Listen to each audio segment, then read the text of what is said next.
Bom dia a todos, né? Que bom que estamos aqui novamente numa nova turma, turma 2 do Céu e Inferno. Lembrando que a diferença dessa turma é que a gente não começa pelo livro do Paulo, nem Céu nem Inferno. A gente vai direto para a obra, como alguns pediram. Né? O livro do Nem Céu e Inferno está sendo estudado na terça-feira e aí a gente vai, na sequência, iniciar esse livro daí. O livro que a gente aqui estuda direto. Nós somos poucas pessoas para iniciar, mas esse é o nosso objetivo. Tendo 6 pessoas, está valendo, né? Temos 3 que já tinham dito que não viriam no primeiro dia de aula, por motivos pessoais, de viagem, de tudo, não poderiam estar. Mas temos 4. Como não temos nenhum desconhecido aqui, todos somos conhecidos dos estudos, eu vou tomar a liberdade da gente ir direto para o início da leitura. E quando entrar, só tem uma pessoa nova, que é a Jerusa. A gente faz a apresentação nossa, para ela saber quem nós somos, etc. E bater um papo com ela. Deve ser na próxima aula, né? Então vamos lá. Como sempre, acho que a gente podia começar pela apresentação do livro, né? Acho que vai direto. Eu acho. Todo mundo já deu uma ideia. Para lembrar para aqueles que querem ver a abertura, no grupo a gente botou lá as regras que a gente utiliza, né? Quer dizer, que a gente aqui estuda Kardec, dá foco em Kardec, como a gente deve se postar, agir durante os estudos, aquelas questões todas que a gente chama atenção. Estão lá no grupo para quem quiser ver. Né? E a sala tem uma sala fixa, né? Então é só entrar e pegar o link fixo, que a gente tem aí por um ano aí, já está fixado o link para a gente poder usar sempre o mesmo link. Né? Então eu vou começar lendo pela apresentação da obra. Né? Finalmente. Vamos lá. O lançamento desta inédita tradução da primeira edição original de O Céu e o Inferno, ou A Justiça Divina segundo o Espiritismo, pela editora FEAL, Fundação Espírita André Luiz, é uma importante contribuição para o processo de restabelecimento do Espiritismo e de sua proposta original, resultante do avanço historiográfico que atualmente vivenciamos. Foi nessa obra que Allan Kardec apresentou a elaboração final da teoria moral espírita.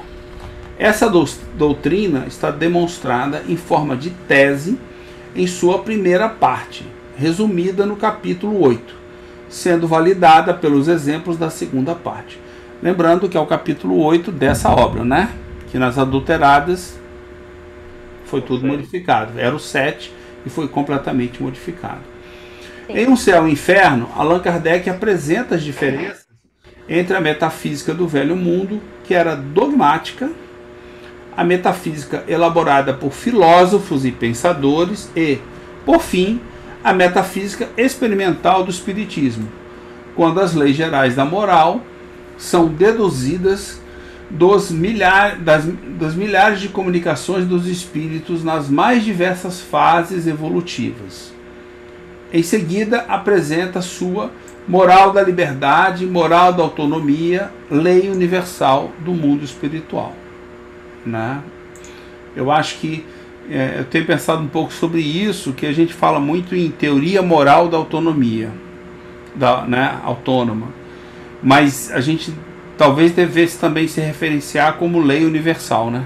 Que a teoria moral é uma lei, não é um conjunto de regras, é uma lei, é assim que as coisas acontecem conosco. Então, assim... Ou faz parte da lei, né, universal. Mas ela é uma lei que faz parte, entendeu? Ela não é algo questionável, ela é assim. Goste você ou não, aceite você ou não aceite, né? Tá na base, faz parte da lei natural, da lei divina. Tanto faz parte, Satiro. Pode falar, Marcos, depois eu falo. Essa questão do universal mostra que realmente ela não pode ser mudada, né? Então, é isso. E outra coisa que é interessante, ela tanto é universal que ela pulsa, né? Nós vamos verificar a autonomia hoje emergindo em diversos outros campos que não só esse de estudo do espiritismo, né? Nós vamos ver hoje na pedagogia, nós vamos ver nos estudos iniciais de modificação até de algumas orientações no campo do direito. O amadurecimento, acho que, da humanidade vai fazendo emergir, tornando ainda mais clara essa lei. Acho que a gente já vê, né? Já vê isso. E essa lei moral da autonomia, a gente estudando a história, né, através de alguns historiadores e professores de história, a gente vê que ela veio várias vezes na humanidade. Ela veio com Sócrates, aí veio com Jesus, aí ela, me parece, isso é uma percepção minha, veio no Iluminismo e depois veio com o Espiritismo. Isso então, mesmo. Não, você vê, Mesmer falava disso. O espiritualismo racional também, né? O espiritualismo racional falaram disso. Aí Jesus falou disso. Antes disso, Sócrates, Platão falavam disso, como a gente está estudando, né? Ou seja, existe o contexto da filosofia que é muito anterior ao cristianismo surgir, entendeu? Quer dizer, então, e assim, é uma coisa que eu acho que a gente tem que tomar cuidado, ou de vez em quando dar uma reforçada, quando a gente estiver falando, é que isso não é uma lei moral autônoma do espiritismo, espírita. Ela é uma lei moral divina, ela é uma lei divina que alcança todo mundo. Não alcança só quem é espírita. A gente tem que frisar isso, porque é para dar aquele choque mesmo de, você estude ou não, goste ou não, você está sujeito a ela, entendeu? Você pode até não querer, você pode até não gostar, mas você está sujeito a ela. Se você não quer saber como é que ela acontece, seu direito, entendeu? Não tô nem aí, sabe? Cada um faz suas escolhas e a gente respeita as escolhas dos outros. Então, perfeito. Vamos lá, vamos complementando aí. Pouco após o lançamento do livro, Kardec realizou um trabalho mediúnico privativo no dia 8 de outubro de 1865, quando registrou as falas do sonâmbulo lúcido, Sr. Morin, que serviu de instrumento para a comunicação. Pergunta: vejamos agora que já passou algum tempo desde a publicação do meu último livro, Céu e Inferno. Conte-me um pouco qual impressão foi produzida no público. Resposta: do número total de vendas, há bem 1/3, e ainda mais nas mãos dos jesuítas. Não se sabe por onde atacá-lo. Eles estão muito confusos, são pegos e chicoteados com seu próprio chicote. Eles pensam: é apenas o texto do nosso ensino, que Kardec cita, não podemos dizer nada. Com a pena à mão, atacam a segunda parte da obra. Exemplos. Mas quando se trata de falar da primeira doutrina, dizem: impossível. É muito difícil refutá-la. É tão difícil que roem as unhas, e as dos jesuítas estão tão mordidas que de tigres transformaram-se em gatinhos acuados. Há um grande sentimento de medo manifestado pelo silêncio geral. Eles temem, mas não saberiam renunciar a um domínio que é a sua ruína.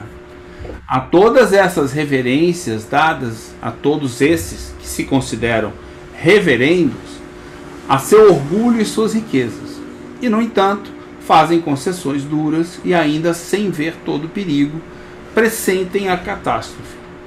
Cada uma das suas palavras,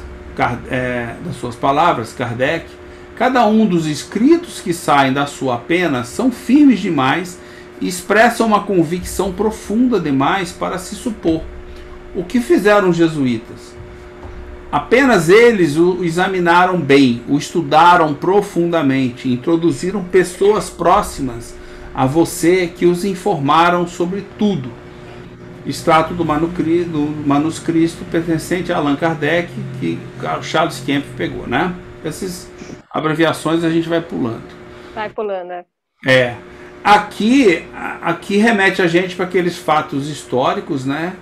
Na Espanha, uma coisa que eu não sabia, né? Eu conhecia o fato, mas eu via ele como uma ação contra o cristianismo.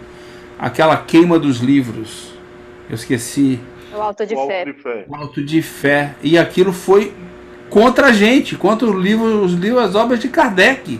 Foram as que impulsionaram os jesuítas lá da Espanha a queimar. Eu fiquei abismado, eu não sabia disso. Até recentemente, um fato histórico que eu não ligava Eu não sei onde é que alguém comentou, depois todo mundo começou a falar. Então acho que isso é muito interessante, né? E uma coisa que eu ouvi, que o pessoal apresentou, a gente estava falando sobre a obra, né? Essa obra que está lá na universidade, aquela universidade herdou obras da biblioteca. Alguém disse isso, né? Numa biblioteca jesuíta. Ou seja, a obra que não tem nem data nem nada, não foi registrado em lugar nenhum, existe a possibilidade dela ter um fundo na biblioteca dos jesuítas, dos jesuítas, entendeu? Que poderiam querer alterar a obra toda, porque é uma obra que não tem lugar nenhum, não foi publicada na França em lugar nenhum, não foi registrada, não foi nada. Então acho que eles teriam condição de adulterar a obra e criar uma que não foi lançada, né? Não foi lançada. Então, o Sérgio Aleixo até falou isso, falou que tem motivação de sobra, né? Tem um monte de motivação. Tem um monte de motivação, Não era nem só do Rustem. Eles não têm, é uma negação implausível que eles fazem, né? Quer dizer, porque o Paulo disse isso e é verdade, a gente lê hoje, né? O céu e o inferno não deixa brecha para nada, entendeu? Acabou. Já o debate pode ser em cima da Gênese, mas em cima do céu e inferno você não tem brecha nenhuma.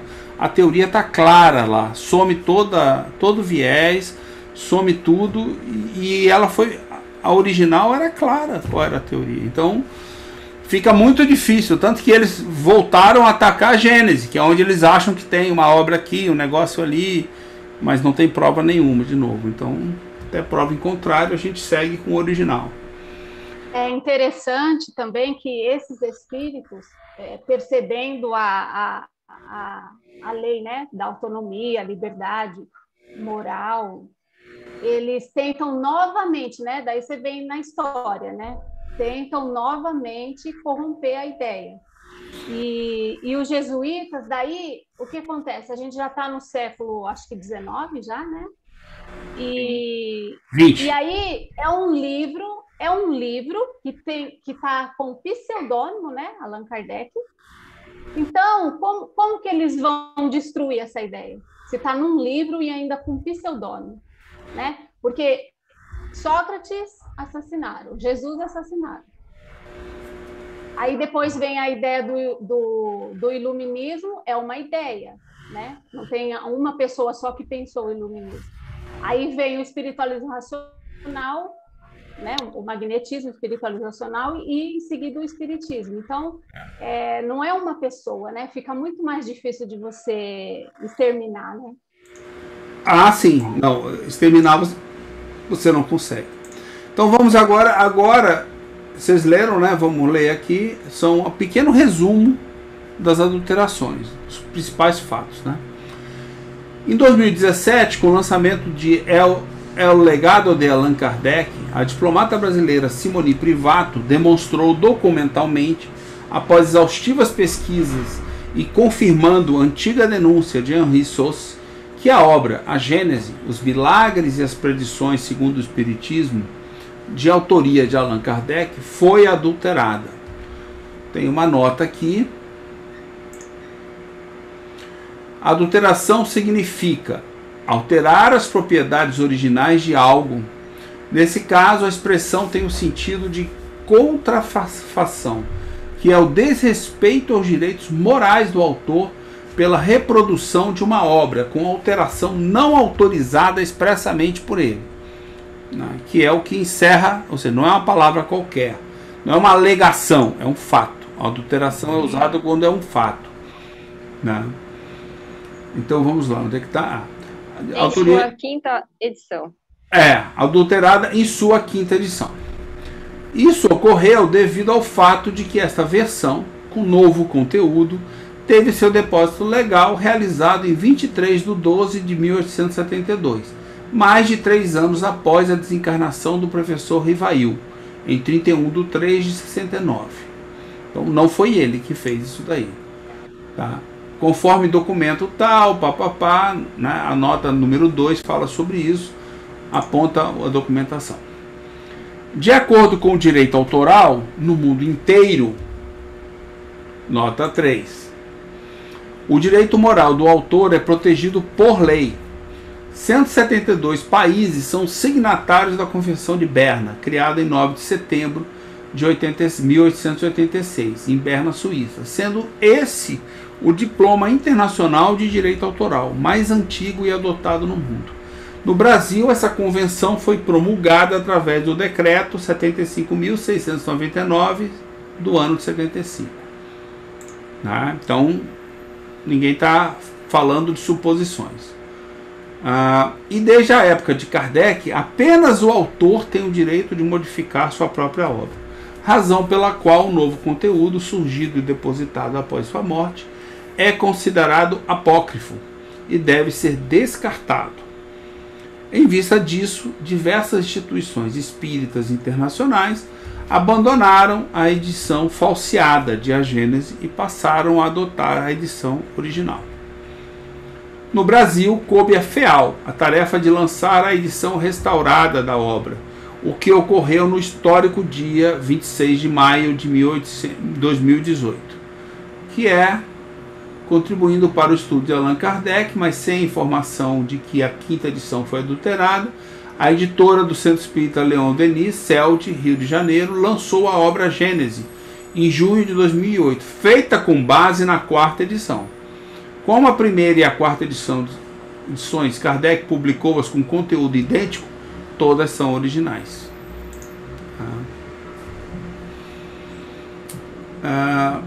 Quando, ao mesmo tempo? Eu me perdi. Tá, depois 2018 aqui. Volta no Brasil. No Brasil, coube a FEAL. Sim. É lá embaixo. Quando, ao mesmo tempo, foi anunciada a abertura do acervo do historiador espírita Canuto Abreu, contendo centenas de manuscritos originais e inéditos de Allan Kardec, que foram confiados ao Centro de Documentação e Obras Raras, CEDOR, da FEAL, e aos poucos estão sendo divulgados no portal do Projeto Allan Kardec na Universidade Federal de Juiz de Fora. Paralelamente, realizaram-se outros esforços para a recuperação histórica em torno do Espiritismo. Em 2016, havia sido lançada a obra Revolução Espírita, a teoria esquecida de Allan Kardec, de autoria de Paulo Henrique de Figueiredo, revelando o contexto cultural do surgimento do Espiritismo. Quando o conhecimento científico oficial na França e em vários países era espiritualista racional, tratando o ser humano enquanto alma encarnada por meio da psicologia experimental, sem misticismos ou dogmas. Isso eu acho que é muito importante, né? Eu acho que tem dois pontos que surgem como fundamentais para estudar o Espiritismo. Um é o espiritualismo racional e o outro eu acho que vale a pena, são as bases filosóficas que o Paulo tem se dedicado, que eu acho que ajuda muito na desmistificação, né? Tirar esse negócio de que, assim, nada contra Jesus, tá? Mas tirar esse negócio de que tudo nasce em Jesus e Jesus é um irmão como a gente, muito mais evoluído e ponto final. A ideia de Jesus teológico, né? Aquela figura. Isso.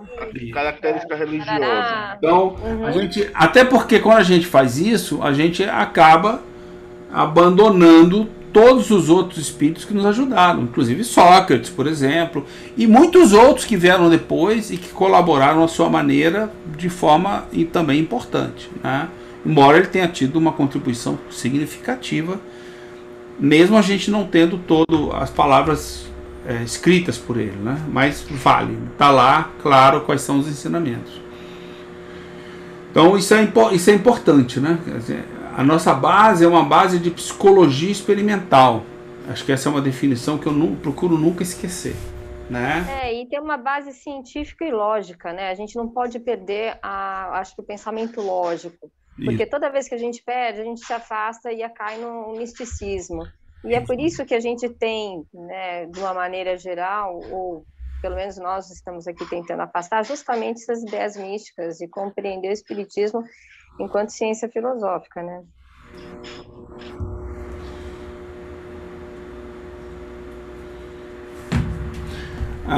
O estabelecimento das ciências filosóficas na universidade e em todo o sistema de ensino francês criou condições extremamente favoráveis para o surgimento do espiritismo. Foi reação espiritualista.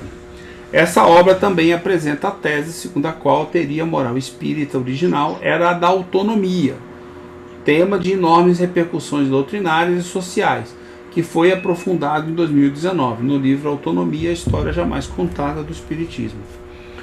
Tendo surgido a suspeita de adulteração da obra O Céu e o Inferno, ou A Justiça Divina segundo o Espiritismo, tomamos a iniciativa de realizar pesquisa in loco, o que foi feito por Lucas Sampaio, na cidade de Paris, durante o mês de setembro de 2019, após obter orientações de Simoni Privato, que havia feito a pesquisa anterior e dessa vez não poderia viajar.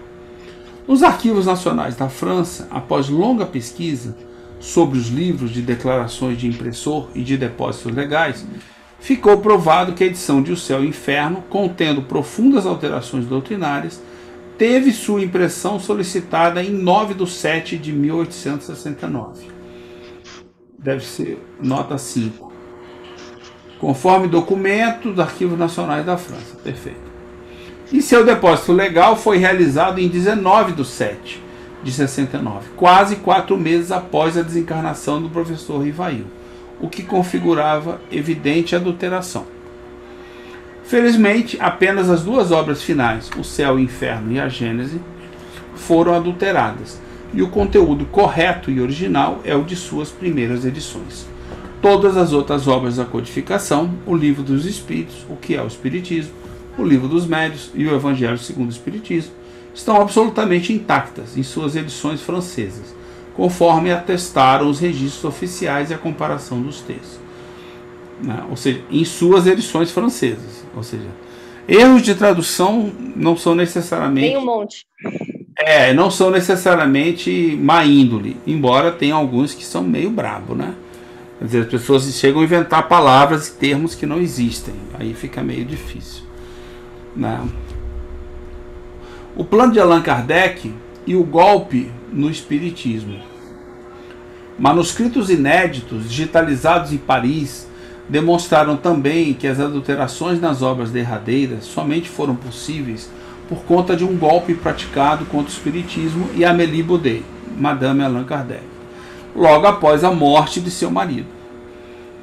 No período final da sua vida, depois da fundação da doutrina espírita, Kardec estava diante de seu conclusivo e não menos importante desafio: estabelecer um projeto para, levando em conta as fraquezas da natureza humana do nosso tempo, perpetuar a organização do espiritismo numa nova fase, a da direção coletiva. Além disso, necessitava defender a doutrina dos ataques dos inimigos, que se opunham à maior parte deles, preocupada com a perda de seus privilégios. Era imprescindível impedir os cismas. Quase não mudou, né? Basicamente, quase não mudou. Então, quase nada. Devem ser os mesmos, né? Reencarnados aqui. É isso que eu ia dizer, Satiro. Porque necessariamente não. Esse pessoal que quer manter os privilégios não vai concordar com a ideia da autonomia. Não, ele vai acabar. Uma hora vai, Rosângela. Só que enquanto ele puder resistir, uma hora vai. Eu acho eles que resistem isso. Vão resistir aí algumas vidas aí, algum tempo aí, paciência. Cada um. Mas faz parte da evolução, né? Faz parte da evolução. E assim, por isso que destaca que esse movimento tem que começar de baixo para cima, tem que começar dos indivíduos para o todo, e não esperar que alguém decrete mundial e a gente vai... Aliás, esse aí nesse argumento de que as instituições têm que aprovar, é um dos mais ridículos, na minha opinião, que existe, entendeu? Aliás, ele por si só já vai contra o que a doutrina ensina. O que Kardec trouxe desde o início, o exemplo que foi dado, que Jesus, inclusive, você gosta de Jesus? Ótimo, Jesus fez exatamente a mesma coisa. E, sabe, Jesus não criou a igreja. Kardec, os espíritos não criaram a FEB, entendeu? Para ser a casa máter do espiritismo no mundo. Né? Pelo amor de Deus, assim. E a teoria moral bate de frente com eles. Então tá claro por que os caras foram direto no céu e inferno, né? Foi a primeira adulterada e que passou batido. E, Rosângela, acho que você falou uma coisa que é verdade. Tem que partir dos indivíduos.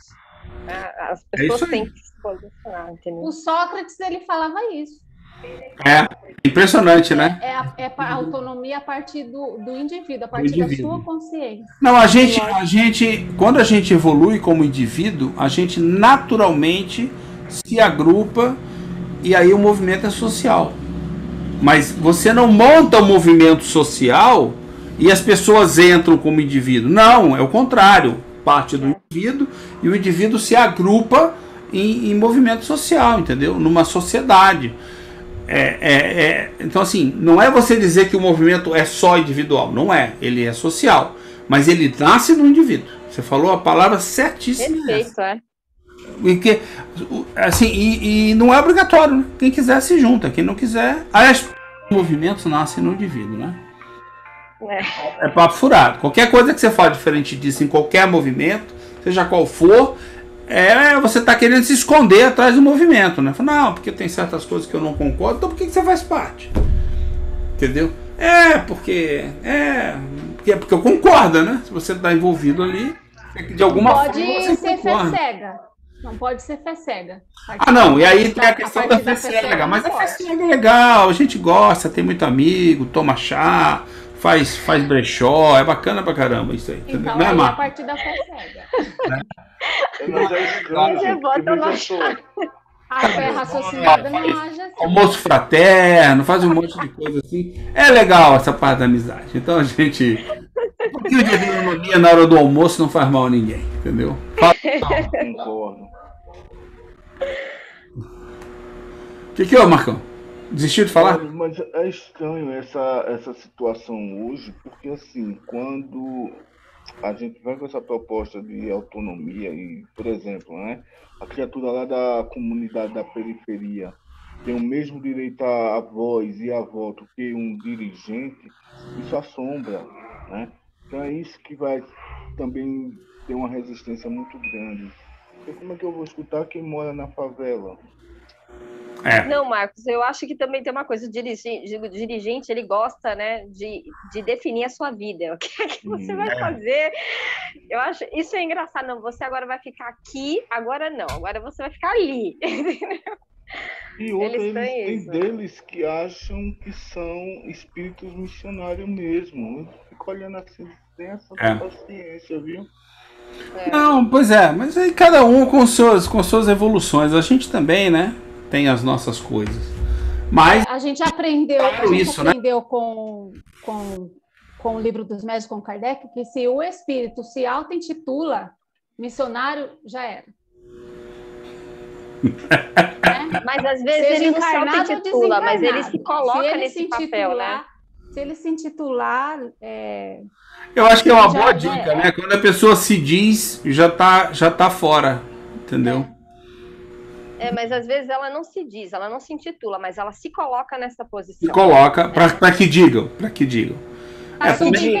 Né? Chá enorme escrito missionário, dirigente e missionário. Aí escrito ali, o cara, o senhor é dirigente e missionário. Não estou dizendo, é você, meu filho, entendeu?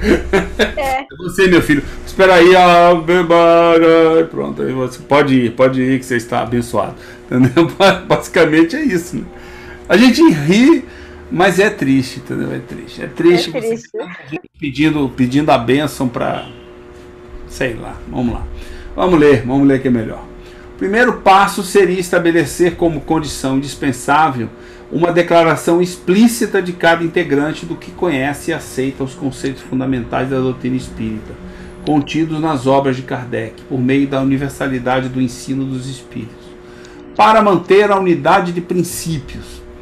Depois, organizar um comitê central com autoridade compartilhada em grupo, de modo que os defeitos e os equívocos de um deveriam ser superados pelos valores de outros, e fazendo valer as vantagens das decisões tomadas em grupo, pela sua maioria. Esse grupo menor diretivo seria controlado por outro maior, com representantes dos mais diversos grupos espíritas, reunidos em assembleia, com autoridade para resolver questões, determinar diretrizes e conduzir novas pesquisas. Por fim, enquanto ciência de observação, toda a atividade no movimento espírita deveria dar continuidade às comunicações amplas e variadas com os espíritos, pois essa é a condição estrutural de sua teoria científica, enquanto a observação dos fatos que a constituem. A manutenção do diálogo com os espíritos superiores não só preservaria sua integridade, como permitiria o seu desenvolvimento progressivo. Como requer todo conhecimento científico, era necessária a diversidade de grupos, com todos adotando a mesma doutrina, integrando médiuns capacitados e cientes da necessidade de abrir mão de sua personalidade, para servir modestamente. Só assim seria possível manter uma rede disponível para a universalidade do ensino dos bons espíritos. Bom, vamos ler mais um pouquinho. Enfim, pretendia Kardec que cada grupo também tivesse seu comitê, assim como os países que também teriam suas assembleias regionais e nacionais, que comandariam os comitês centrais, atuando como observatórios, grupos de pesquisa científica, organizados à semelhança de academias científicas, para o desenvolvimento e a hegemonia da ciência espírita e sua teoria basilar. Essa era, em linhas gerais, a conclusão do legado de Allan Kardec, para a conservação e a perpetuidade da doutrina espírita, até que fosse compreendida pela humanidade, como teoria baseada em leis naturais da psicologia humana. Está aí o termo dito, né? Paulo e Lucas colocaram bem claramente, ou seja, são leis naturais da psicologia humana. É assim que nós agimos. Agimos e agiremos no futuro. Isso não vai mudar. Ninguém vai revogar nenhuma dessas leis, né? E é interessante. Ele coloca aqui, até que fosse compreendida, né, pela humanidade, como teoria baseada em leis naturais da psicologia humana. Isso. Compreendida. Então vai um tempo. Porque é natural, na hora que você tem a sociedade humana é muito maior que o espiritismo, né? Então, assim, nós fazemos do nosso jeito, indo numa direção, naquela direção, mas todo mundo vai para aquela direção. Cada um vai fazer do seu jeito, entendeu? Tá todo mundo indo para o mesmo lugar, que é a descoberta das leis. As leis estão sendo descobertas por diferentes grupos, em diferentes locais, de diferentes pessoas, e inclusive em religiões diferentes. As pessoas estão descobrindo essas leis ou estão se confrontando com elas, né? Porque fora delas não tem uma resposta, né? Você não tem uma resposta sólida que serve para todo mundo. Você tem uma resposta que pode servir momentaneamente para você. Então a gente tem que tomar esse cuidado aí. Então, e quando coloca o espiritismo na posição de religião, aí já não cabe, né? Dela ser compreendida pela humanidade como teoria baseada em leis naturais da psicologia humana. Justamente. Agora, né? Agora se tira daí, aí sim, aí é para toda a humanidade, é um conhecimento científico para toda a humanidade. A nossa religião é o pé da letra, ou seja, é a conexão com Deus. De que maneira? Através das leis naturais. Quando a gente reconhece as leis naturais, a gente reconhece Deus e se conecta a Ele. Entendeu? Não está indo contra Deus. Como é que eu vou contra Deus? E inclusive não é problema nenhum você ir contra Deus, você é livre para isso. Mas como é que você vai contra Deus? Quando você quer ir contra as leis naturais. Aí você gera as suas punições, autopunições, você gera os seus próprios castigos, você escolhe estar em sofrimento porque você está indo contra as leis, que você sabe dentro de você que são erradas. Ponto final. Então, basicamente, é a gente mesmo que cria os problemas pra gente, né? É legal, assim, eu não sei o que vocês pensam disso, mas a conexão, acho, com Deus, a gente tem o tempo todo, né? Basta que nós reconheçamos isso ou não. Eu posso tomar uma consciência dessa conexão, né? Ou não, ou eu vou ficar negando, falar que ela não existe. Porque eu acho que é complicado você assumir essa conexão com Deus, Porque senão você vai ficar o tempo inteiro vendo o quanto você está desconectado com Deus, entendeu? Quando você está desconectado da lei natural, né? Quando você aceita as leis naturais, você fica, meu Deus, mais uma coisa, foi mal aí, hein? Pô, o que você vai dizer, entendeu? Aí, não, é verdade, sabe, a gente vive assim, né? A gente fala, porra, realmente eu continuo no caminho. E continuo errando, né? A gente erra e fala, não, peraí, puta, não consegui ainda, não foi dessa vez. Calma, velhinho, né? Velhinho de barba branca que eu tô chegando lá, né? Então a gente vai. Agora, não é fácil você aceitar isso, né? Você aceitar que o que lhe acontece e tudo que lhe acontece, inexoravelmente, é só sua culpa. E aí, esse é o primeiro ponto. Ou seja, é só sua. E se você olhar sob esse ângulo, as outras pessoas também. Você não consegue interferir na vida das outras pessoas. Sim. Quer dizer, você consegue interferir se você transformar elas para uma visão heterônoma. Fazer com que elas, obrigá-las ou fazer com que elas sigam você. Então seguir você não é uma coisa boa. Você está trazendo ela para uma visão heterônoma. Você está criando... Outro dia eu falei, a Rosângela ficou chocada. Mas eu falo, você está criando um filho heterônomo. Você quer autonomia para ele, mas você está criando um filho heterônomo. E está cerceando a liberdade dele. Está cerceando a liberdade de dele. Consciência, de pensamento. Então, assim, é difícil, entendeu? Né? Qualquer tipo de dominação, na verdade, é ruim, né? Aí a gente cai na heteronomia. Então, e aí a gente volta à questão que a Rosângela falou, do espiritismo quanto religião. Aí você coloca o quê? Uma hierarquia, aí você coloca dentro de numa questão institucionalizada, e aí vai ter uma pessoa que vai dominar aquele pensamento, e aí volta tudo. Ou então, que nem vocês estão falando, fora da questão religiosa, mas também social, né? Ou até dentro de casa, né? Ensinar os filhos a pensarem por si e não, né, colocar qualquer tipo de dominação. Isso vale para todos os relacionamentos que a gente tem, né? E quando coloca o espiritismo também como ciência, como filosofia e psicologia, é para todos. Cada um pode conhecer, né? E a partir daí imaginar, né? Imaginar a sua vida, raciocinar e fazer suas escolhas, né? É bem Gente, isso. é o seguinte, eu vou ter que sair, tá? Mas semana que vem eu entro aí de novo, mas eu preciso sair agora. Vai lá. Valeu. Uma delícia o primeiro dia de estudo. Até sábado que vem, viu? Bom passeio. Tchau, Celi. Um abraço para vocês. Então é isso daí, né? Vamos ler mais um pouquinho. Ocorre que pouco após a desencarnação de seu marido, Amélie Boudet foi convencida a participar da criação de uma empresa puramente comercial, a Sociedade Anônima da Caixa Geral e Central do Espiritismo, e transferir-lhe todos os direitos sobre as obras e o legado de Allan Kardec, como a Livraria Espírita, a Revista Espírita, sua lista de assinantes, o que ocorreu no mês de julho de 1869. Acreditava ela que assim seria possível a publicação das obras de seu marido a preços populares. Todavia, apesar de aportar o equivalente a 62,5% do capital da empresa, Amélie não teria mais nenhum poder sobre esse patrimônio. A Sociedade Parisiense de Estudos Espíritas foi completamente afastada da gestão do espiritismo.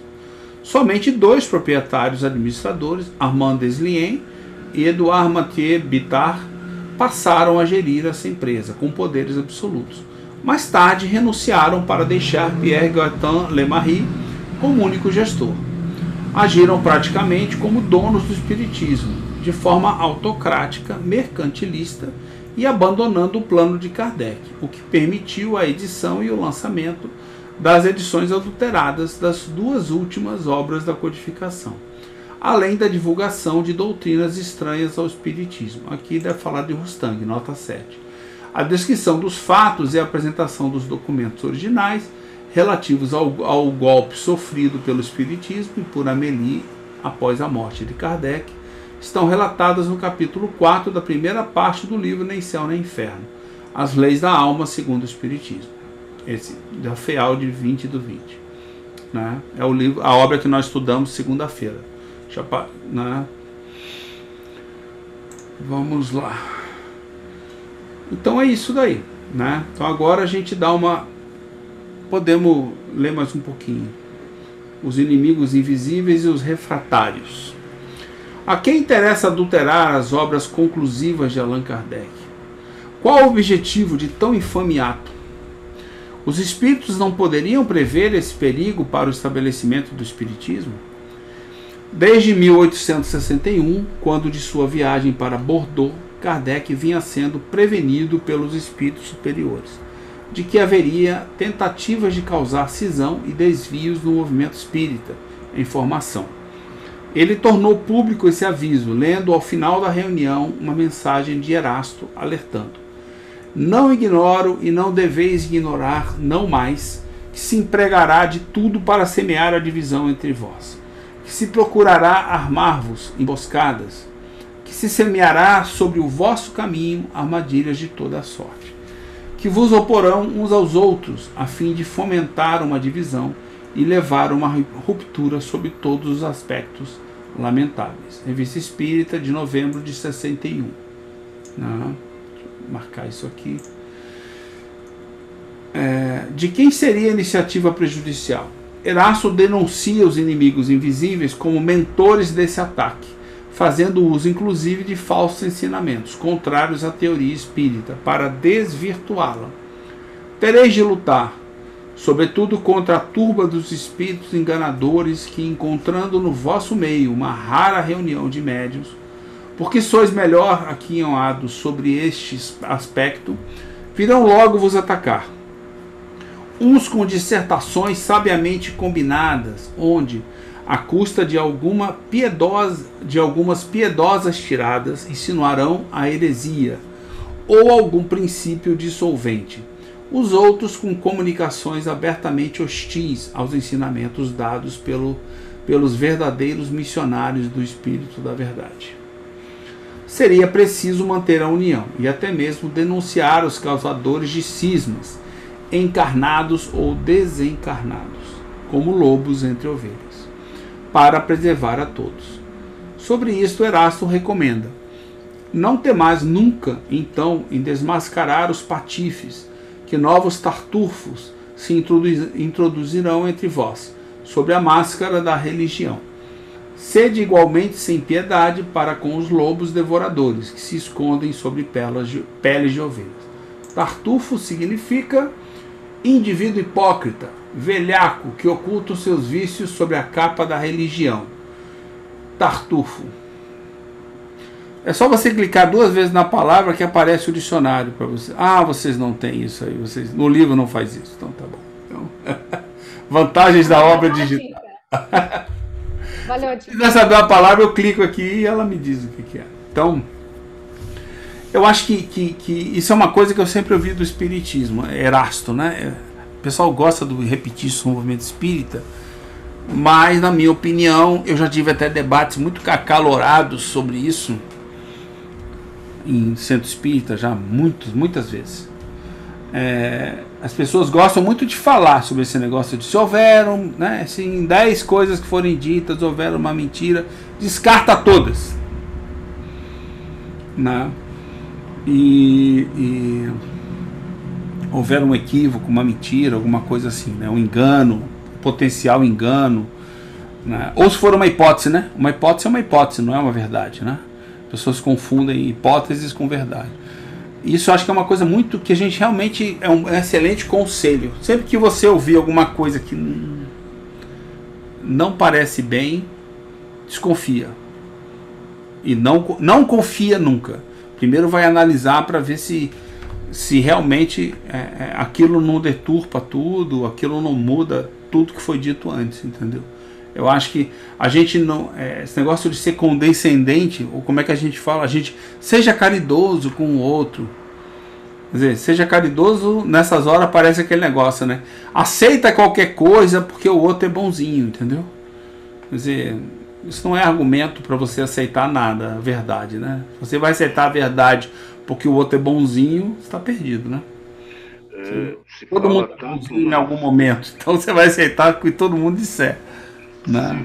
Como você bem falou aí, Safira, se fala tanto em Erasto, rejeito das verdades do que aceitar uma mentira, mas é só no discurso. É só no né? discurso. Só no discurso, porque na realidade isso não acontece. A gente está tendo prova disso hoje em dia, né? E sempre foi assim. Infelizmente, as pessoas não levam a sério, né, o que Kardec escreve. Ficam com subterfúgios. Eu acho que assim, você tem o direito de ter a opinião que você quiser, mas você não deve esperar que os outros acreditem em você se você não traz fatos, entendeu? Se você não traz algo que é tido como a verdade, né? E aí a gente começa a fugir do espiritismo tanto que eu desde o começo, como eu falei lá no começo, a Rosângela não estava, né? Eu simplesmente não estou nem aí para quem tem opinião divergente da minha, porque para mim está fora de Kardec, está fora do espiritismo. Então, quando a pessoa está estudando comigo e quer realmente debater o estudo, eu me disponho a apresentar as ideias de Kardec que eu conheço, porque eu não conheço todas. Estou estudando, realmente estou me recuperando aí dos estudos errados e estou estudando eles, entendeu? Eu me disponho a apresentar a minha visão até o momento, que daqui a pouco melhora. Pelo menos eu percebo que ela melhora, que ela muda, inclusive, em alguns aspectos, né? A forma que eu vejo, que eu estou estudando, e posso até citar, mostrar que em tal obra isso não é o que Kardec faz, né? Não é o que Kardec faz. Então, discutir com opiniões não dá, traz Kardec. Então eu sempre falo assim, onde é que isso está em Kardec? Porque das duas uma, ou a pessoa nunca leu isso em Kardec, não sabe nem aonde leu, é pior ainda, na minha opinião. Se eu sei que eu li isso em fulano ou Beltrano, tudo bem, mas eu nem sei aonde eu li. Então, você não devia estar colocando isso num estudo, entendeu? Ou você devia estar colocando, mas da maneira correta. Diz, olha, eu ouvi isso, isso e isso. Isso existe? Alguém sabe alguma coisa? Alguém pode colaborar? Porque é para isso que a gente está estudando. Isso é um estudo. Ninguém está aqui para acertar, só falar coisas certas. Eu acho que não tem ninguém falando coisas certas. Entendeu? Você está falando uma verdade num certo sentido, mas aí depois se acrescenta uma outra coisa e você vê que a coisa é mais profunda. Então ela vai além daquele resumo que você fez e você apresentou, né? E isso exige, digamos assim, desprendimento das ideias, do desapego mesmo das coisas, entendeu? Você querer buscar a verdade. E a melhor fonte que a gente tem disso, né? Onde está a verdade? Nas obras de Kardec. Que Kardec nos trouxe, né? Não são de Kardec, são dos espíritos. Então a gente tem o melhor aprendizado que existe, dado pelos espíritos, encarnados e desencarnados. Está ali na obra, entendeu? Na obra de Kardec, né? Que tem todo o embasamento científico-filosófico por trás dele, né? Então dá para a gente discutir tudo. Para mim, tudo é discutível. Não existe nada que não seja discutível. Desde uma palavra até uma ideia, um conceito, né, é discutível. Eu acho que isso é importante, né? Eu acho que a partir do conhecimento da moral heterônoma e do conhecimento da moral autônoma, eu acho que usando esse parâmetro, né, de um e de outro, para estudar o espiritismo, é a coisa mais importante. Porque, vamos supor assim, eu não... Meus pais eram católicos, mas eles não iam em igreja, eles só falavam que eram, né? Por conta de Jesus e tal. Mas eu nunca frequentei. E daí, aos 17 anos, eu conheci a Mocidade Espírita. Eu li a Gênese, foi o primeiro livro. Oh. Eu não tinha esse conceito de moral autônoma e heterônoma. Não. Né? Tinha. Eu li, eu achei lindo, maravilhoso, incrível, mas eu não entendi nada. E depois, com os anos, lendo os livros de Kardec, principalmente após os 40 anos, né? Então faz 6 anos que eu estou lendo só Kardec, há pouco que eu consegui entender, né, esses dois parâmetros de moral autônoma e moral heterônoma, E agora, lendo Kardec de novo com esse parâmetro, é maravilhoso. Aí a gente percebe que Kardec estava realmente codificando uma doutrina libertadora. Isso. Né? Consoladora. A evolução da humanidade. Consoladora. Né? Mas consoladora. Consolo. Consoladora. O que eu falei, mas a doutrina como ela existia, ela era consoladora. Eu falei, mas perceba que o consolo que você recebia na doutrina espírita era um consolo que vinha de fora. Então isso não é um verdadeiro consolo. Isso, ela é consoladora porque você... Ela vem de fora. Agora, o espiritismo de verdade é consolador porque você mesmo tem condição de se autoconsolar, de criar e de sair daquilo. Ah, mas e se eu não conseguir? Você pode pedir ajuda, mas vai continuar sendo você que escolhe sair. Quando você pede ajuda... E é a partir da sua instrução também, né? Eu me instruindo, não é alguém que vai me instruir. Eu me desenvolvi. Eu vou me instruir. A minha inteligência foi desenvolvida e aí eu estou evoluindo a partir da inteligência, de fatos, e não a partir de ideias, que são coisas soltas e coisas que hoje funcionam. As ideias que a sociedade, né, humana cria, hoje funcionam, amanhã não funciona, são esquecidas. São abandonadas. E aí você muda tudo que você se construiu em cima. Então não é a melhor forma de fazer, né? Então acho que... E assim, o mais importante é que daí Kardec ele vai colhendo relatos dos espíritos que estão na erraticidade, que estão na espiritualidade. E relatando a condição deles lá. E aí os espíritos mais evoluídos, eles vão falando de como que funciona lá a lei moral, né? Isso. Aí acaba que encontra que a lei moral no mundo dos espíritos é autônoma, né? Sim. E a lei moral que alguns na humanidade trouxe, né? Alguns trouxe na humanidade, acabou se perdendo. A ideia acabou ficando escondida, meio que escondida, também é autônoma. Então, daí percebe, né? Essa autoconsolação e essa liberdade de pensamento. Daí a gente entende quando lá no Livro dos Espíritos, os Espíritos respondem que as leis divinas estão escritas na nossa consciência. É isso aí. Não está em livro, em pedra, em monumento, não, está na sua consciência. Isso. Bom, a gente deu aqui o horário de 11h30, então a gente podia... Vamos parar na metade desse trecho, né? Pronto. E aí a gente pode até recomeçar na próxima aula, né?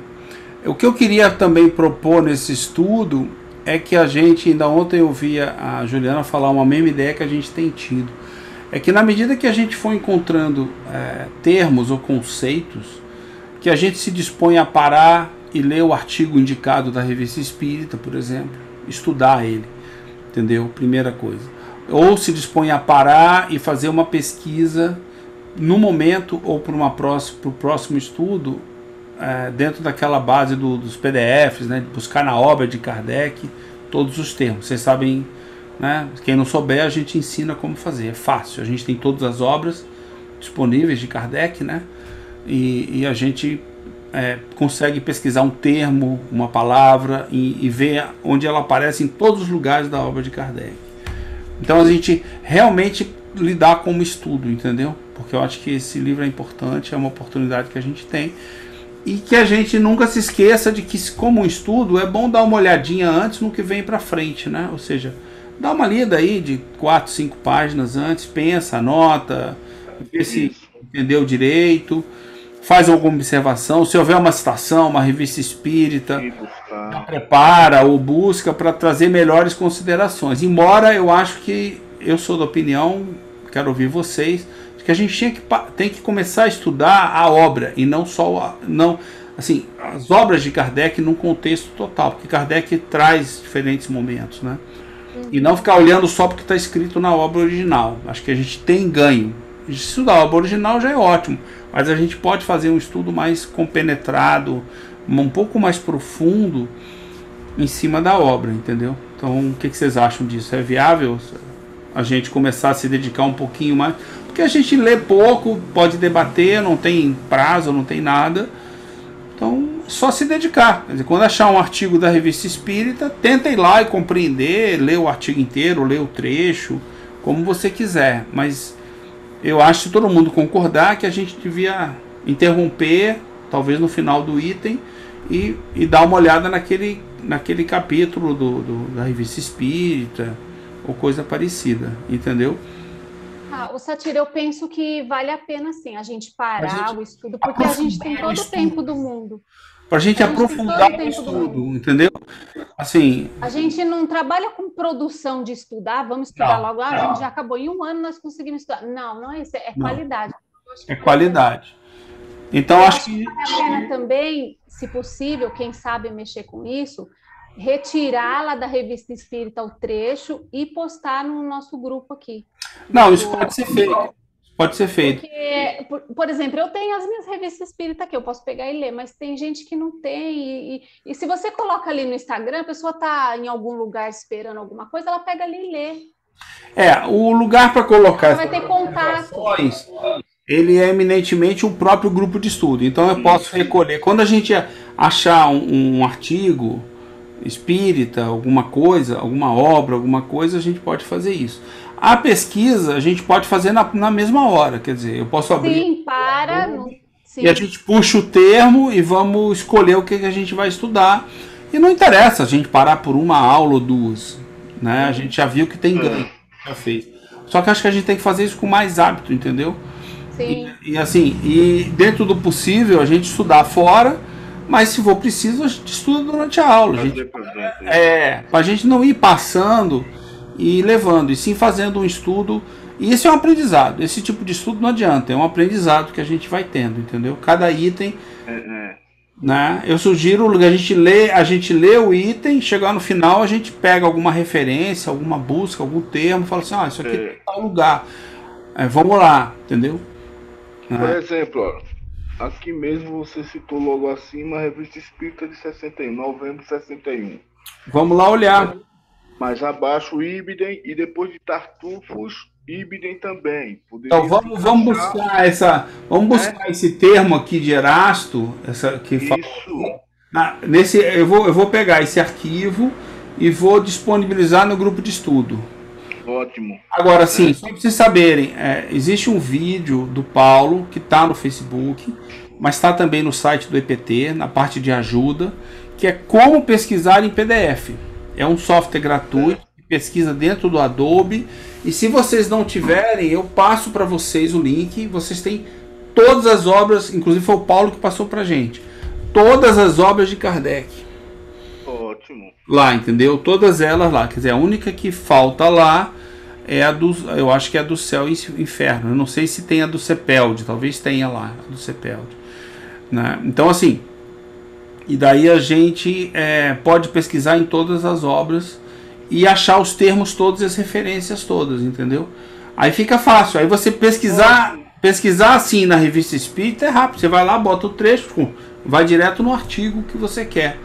Isso para mim é Satiro, eu não sei o significado de quando está no final da leitura, está entre parênteses essa palavra Ibidem. Ibidem significa que é o mesmo da referência anterior. Então, Ibidem aqui é a mesma Revista Espírita de novembro de 61. É a última citação. Tá. Aí você não lá também a referência. Aí você coloca Ibidem. Ou seja, ele tirou do mesmo trecho. Em vez de ele repetir Revista Espírita novembro de 61, ele coloca Ibidem. Ibidem. Legal. Entendeu? Eu sei que ou é isso, ou então esse cara Ibidem sabe muita coisa, porque ele está em muitas obras, entendeu? Olha, a proposta é boa mesmo, porque como vocês bem falaram, a gente não tem o hábito de pesquisa, a gente não tem o hábito de ler. Isso. Então realmente é bom mesmo a proposta. Não, e assim, se você não teve tempo, isso acontece, a gente não tem tempo. Ou a gente se sente tranquilo e embala com os outros, e depois vai buscar alguma coisa, ou se você não está tranquilo, está sentindo que está faltando alguma coisa, você pede para parar, entendeu? olha, eu queria entender melhor que eu não estou compreendendo. Porque às vezes a gente não compreende mesmo, entendeu? Às vezes eu falo, eu queria falar mais sobre o assunto. Eu não estou entendendo ainda claramente, não está claro na minha cabeça. Então isso não é problema nenhum, tá? Eu gosto, essa é a aula inaugural, para as pessoas saberem como é que a gente estuda e vamos evoluir o estudo, entendeu? Isso aqui não é aula, isso é estudo. A gente tem a sorte de contar com algumas pessoas que estudam bastante, tem milhões de referências, e eu mesmo não sou um cara desse, tá? Eu não sou um cara, eu estudo, mas eu não anoto, não tenho observação, cadernos e cadernos, não tenho isso. Eu guardo na cabeça as coisas e os conceitos que me servem, e quando eu tenho uma dúvida eu vou pesquisar. Eu vou lá, boto o termo e fico sentado lendo. Eu vou formando uma ideia, rabisco os papéis, mas depois o papel que eu rabisquei vai pro lixo. Não tem a menor dúvida disso, entendeu? Raramente fica na minha mesa. Não fica porque não fica mesmo. Não dá. Então, mas eu acho que é legal, quer dizer, porque aquilo que eu não gravo, eu gosto de discutir. Né? Não só de falar para os outros o que eu acho, mas de discutir, de ouvir os outros falarem sobre aquilo. Porque às vezes me esclarece, às vezes me mostra uma coisa que eu li e não entendi da maneira correta. Eu acho que então esse é um hábito que a gente tem que incorporar mais, não só nesse grupo de estudo, mas nos outros também. Mas vamos começar esse tentando fazer uma experiência diferente. Essa é a minha proposta. Ok? Beleza. Vamos fazer uma oração de encerramento, né? Bora. Então eu vou...